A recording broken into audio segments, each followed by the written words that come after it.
In this video, you need your ADA compliant tool, but I'm tired.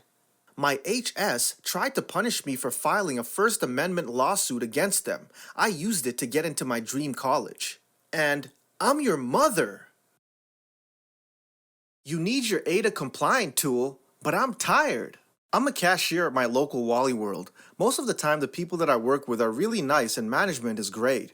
However, due to the nature of my store, we occasionally get some crazy people. This happened about a year ago at my store, just before the shutdowns and mask wearing. Additionally, I have a rare muscular disability, so I have a stool that I purchased that I use while I'm working. While I can walk short distances and stand for short periods of time, I get in a lot of pain if I do it for a while. I have a wheelchair, but I typically don't use it at work since I don't walk too much at my lane, and the stool is a lot less bulky. I also typically work a small, belted self-checkout lane.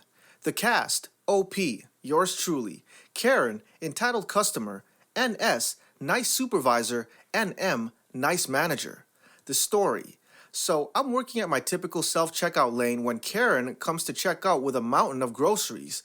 This woman already looks like a typical Karen, complete with the haircut and everything. However, I don't like to judge people based on their appearances, so I greet the Karen warmly and with a smile. OP, hello, how are you? Karen, I'd be better if this store wasn't so damn confusing. I couldn't even find the gift cards. What kind of a store doesn't have gift cards? OP, noticing that there was a gift card stand right next to the checkout. I have a stand right over here if you like one. Karen, looking at her phone. Good. Get me 2 Chick-fil-A $10 cards, and hurry. I'm so tired of standing. OP, knowing that I can walk that far. Of course, just a moment. I walk over to the stand, grab the gift cards, and come back to Karen, putting my stool off to the side and sitting in it. Karen, good, you're back. Ring up my stuff and tell me when you're done. I need to call my mother. OP, dying on the inside because it's a self-checkout, but not wanting to be yelled at any further. Ma'am, I'll be happy to help you scan your items, but I need my stool in order to do that. Karen looks at me and huffs. Excuse me? I'm a paying customer. I'm tired and I want to sit. Now do as I say or I will get you fired. OP, legs starting to shake and pain beginning in knees and ankles. Ma'am, I have a physical disability and I use that stool to avoid getting hurt. If I stand for too long, I get in a lot of pain. Karen, getting louder with every word. Well, I had to stand for hours to get all of this. And you're probably faking your disability so you can sit. Just check me out. Nice supervisor, who must have heard all of the commotion, comes over and sees that I'm standing and obviously in a lot of pain. NS, hey OP, what's going on? Why aren't you sitting in your stool? Karen, finally, a manager. Your stupid employee won't ring up my stuff and she's wanting me to give her my stool so she can sit on her lazy ass. It was at this point that my legs gave out and I fall to the ground, crying in pain. NS, concerned. OP, are you okay? My NS goes on his walkie-talkie and calls a code that means an employee is injured. Karen, don't be so dramatic. She's obviously faking it. NS, now livid at the Karen. Ma'am, she has a physical disability and needs that stool. Not to mention that you're at a self-checkout. If you want a cashier to help you out, then you should head over to our staffed registers. Karen, but I don't want to wait in that line. At this point, my nice manager has come practically running from the back of the store. NM, NS, what happened to OP? Does she need an ambulance? I shake my head no, still crying. Meanwhile, Karen starts snapping at NM. Karen, hello? I still need someone to ring me up. My ice cream is going to melt. NM, ma'am, we have an emergency with our employee. We need to help her first. Once this has been settled, I'll gladly help you. Karen, she's faking it, and besides, she's too fat for this stool anyways. NM, fuming. Ma'am, get out of the store, or I'll call security. You don't get to talk about my employee like that. Karen, you have to check me out. It's the law. NM, leave, now. The Karen starts screaming at my manager that we clearly don't know who she is or what she can do to us if we don't check her out immediately. During her rant, NM finally, having heard enough, turned to NS. NM, NS, call security. NS nods and calls for them on his walkie-talkie. Karen shrieks even louder, demanding the number for corporate so that she can report how horrible this store is at customer service. Security shows up quickly, and they almost drag Karen out of the store. NS and NM make sure I'm okay and tell me to take the rest of the day off, fully paid. They call my mom, who comes to pick me up and take me to the urgent care just to be sure. I'm fine, but they give me a note to take some time off to rest. Later, I was told that Karen was banned from the store. Moral of the story, don't mess with disabled people's accommodations. My high school tried to punish me for filing a First Amendment lawsuit against them. I used it to get into my dream college. In 2008, I was involved in a federal lawsuit when my rural Texas high school tried to suspend me for wearing a shirt supporting then Democratic hopeful John Edwards. They said it was a violation of the dress code, which was only ever selectively enforced. My parents had my back and agreed that it was, to quote my very white dad, redneck cracker nonsense. I'll never forget, during the initial meeting when my principal called in a school board member, he said that if I got suspended, I would probably get kicked off the football team and that could hurt me getting into college. It didn't matter. I was a miserable player and a smart kid, so it wasn't going to be what took me to college. But the slimy fake concern as he tried to leverage my future against my speech is something I'll never forget. Anyway, as the case goes on, the squeeze gets tighter. First, they have the football coaches try to get me to drop it, having the football coaches talk about how my selfishness means that they can't wear Fellowship of Christian Athletes shirts anymore, trying to embarrass me in front of the team. I'm a fat kid who openly plays Magic the Gathering in high school. Hit me with your best shot. I have no shame. Next, they host a meeting with all the teachers telling them I'm a problem and that they need to keep an eye on me in case I slip up.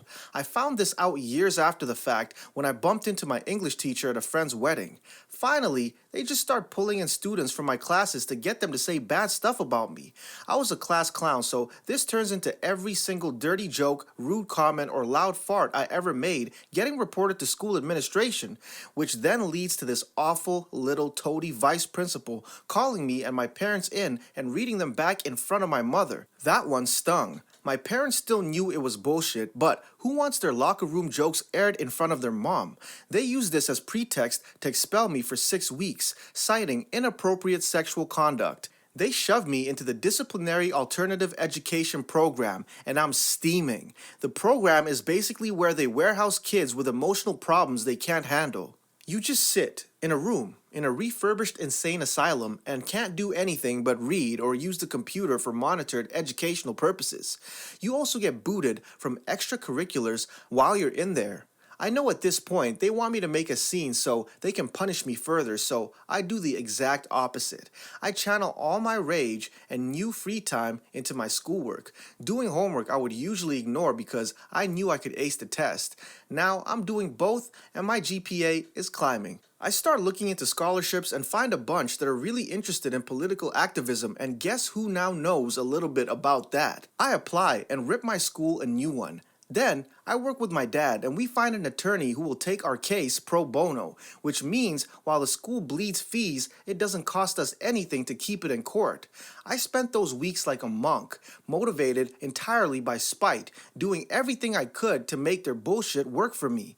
I got out, got back on all my teams, and ended up applying for a prestigious honors program at my dream school.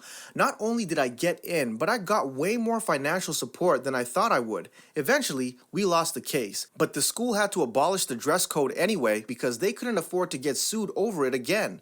I don't like the idea that a school lost money, but man, they made the choice. They could have backed down whenever. Now, I've graduated law school, am taking the bar in 2 weeks, and already have a job investigating government corruption. I'm getting paid to be a pain in the ass for petty authority, and it's pretty sweet.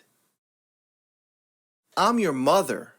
At the beginning of lockdowns here in Germany, my mother came to me saying I should let her live with me in my house because, wait for it, I'm your mother.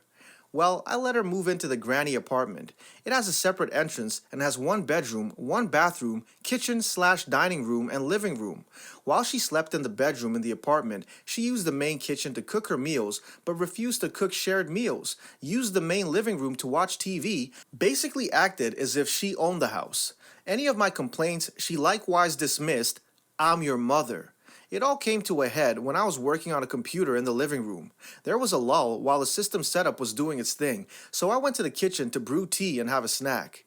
During this time, my mother went into the living room to watch TV, but I had been listening to Vivaldi's Four Seasons, so she started pulling power plugs in an attempt to shut off the music. One of the first plugs she pulled was, of course, the computer I'd been working on. When I came back from the kitchen, she rejected any fault for it. According to her, it was clearly my fault because she had to shut off the music to watch TV. So why would she feel free to shut off my music in my house? Not to mention that I had to start over the system setup. Well, because I'm your mother.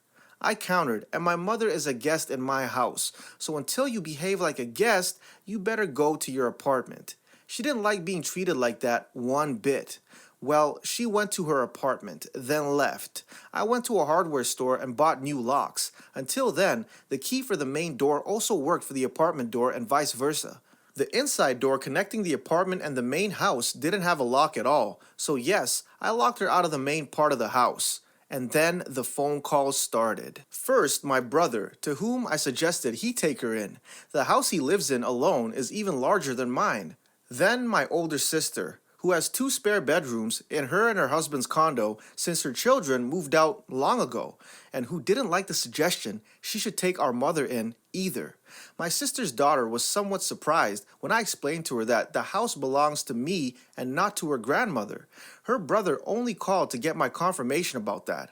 My brother's son was actually on my side, but warned me about my mother planning something. So a few days later, while running errands, I get a call from the hardware store from which I bought the new locks. They told me that the police had called them to send someone to open the house. What had my mother done? She called the police for help because her son had locked her out of her house. When the officers at my house confronted me with that, I simply told them to try her key at the door on the side. Obviously, they hadn't done that before. Then they wanted proof that it was actually the house that I owned. Oddly enough, the copies of the deed I had at home were nowhere to be found. So I called my attorney and he sent one of his partners with new copies. He also brought eviction papers telling me to consider it. I simply asked for a pen. A couple days later, my mother moved in with my brother. Brother, older sister, and her husband helped her with her stuff. Brother made a last effort to make me change my mind. My sister merely treated me with contempt. Brother-in-law told me quietly he vetoed our mother moving in with them before my sister even made the suggestion. But this still isn't the end of it. The police officers are pressing charges for falsely reporting a crime, me locking her out. Everyone and his little brother has called me to take back the charges. I hadn't pressed them in the first place. It's out of my hand. To tell the police that it's all just a misunderstanding, or at least put in a good word for her. Why? Of course, because she's your mother.